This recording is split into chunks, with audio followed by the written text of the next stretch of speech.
పార్లమెంట్లో అంబేద్కర్ పై కేంద్ర హోం మంత్రి అమిత్ షా చేసిన వ్యాఖ్యలకు నిరసనగా నర్సాపూర్లో కాంగ్రెస్ పార్టీ దళిత సంఘాల ఆధ్వర్యంలో అమిత్ షా దిష్టిబొమ్మ దగ్ధం చేసిన దళిత సంఘాల నాయకులు, కాంగ్రెస్ నాయకులు. అమిత్ షా బీజేపీ పార్టీకి వ్యతిరేకంగా నినాదాలు చేసిన కాంగ్రెస్ నాయకులు, దళిత సంఘాలు.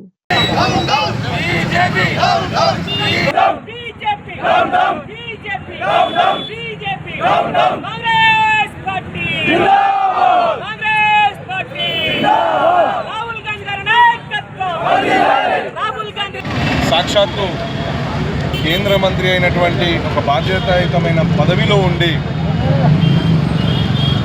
పార్లమెంట్ సాక్షిగా మరి భారత రాజ్యాంగ నిర్మాత అయినటువంటి డాక్టర్ బిఆర్ అంబేద్కర్ సాబ్ గారిని అవమానించిన విధానం మరి అమిత్ షాకు తగదు.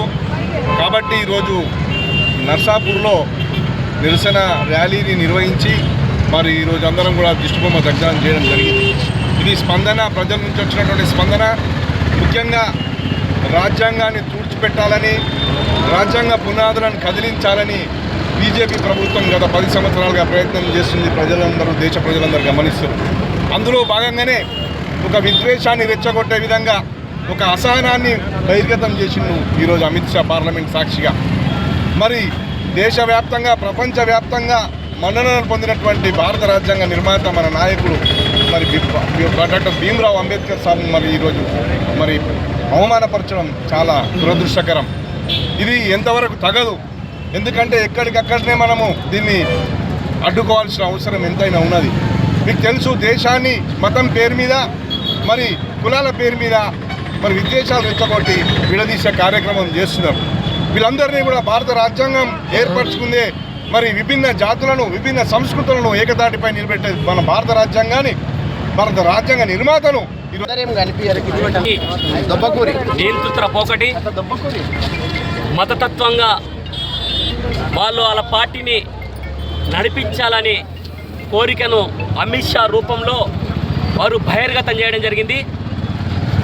ప్రజాస్వామ్య వ్యవస్థలో మన భారతదేశంలో అన్ని వర్గాలు, అన్ని కులాలు, అన్ని మతాలు ప్రజాస్వామ్యాన్ని, రాజ్యాంగాన్ని రక్షించాలనే కాంగ్రెస్ పార్టీ ధ్యేయం, రాహుల్ గాంధీ గారి ధ్యేయం.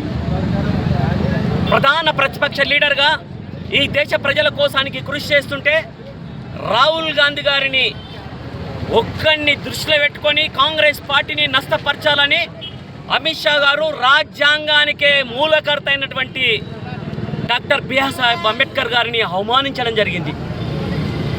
అవమానించడం అంటే వారు మామూలుగా కాదు, ఆ భారత రాజ్యాంగాన్ని మార్చే దిశలో ప్రయాణిస్తారు. కనుక ప్రజాస్వామ్యవాదులారా మేల్కోనండి, ప్రజాస్వామ్యాన్ని రక్షించుకుందాం, ఈ మతోన్మాద శక్తుల నుంచి భారతదేశాన్ని కాపాడాలని చేతులు జోడించి వేడుకుంటున్నాం.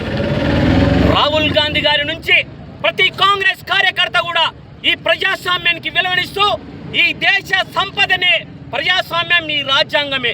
ఈ రాజ్యాంగం లేకపోతే లాంటి మీలాంటి కూడా స్వేచ్ఛ లేదు. అందుకోసానికే కొంతమంది గుండాగిరితో, గుండాయిజంతో, మతం పేరుతో ఈరోజు దేశం విచ్ఛిన్నం చేయాలని చేస్తారు. అందుకోసానికే అమిత్ షా గారిని కేంద్ర క్యాబినెట్ నుంచి బేషరతుగా బహిష్కరించాలని, వారిని మీద కేసులు పెట్టాలని, దేశ బహిష్కరణ చేయాలి వారికి. ఎందుకంటే చట్టాన్ని వ్యతిరేకంగా, రాజ్యాంగాన్ని వ్యతిరేకంగా ఉండేవాళ్ళు ఈ దేశంలో ఉండే హక్కు లేదు. వాళ్ళు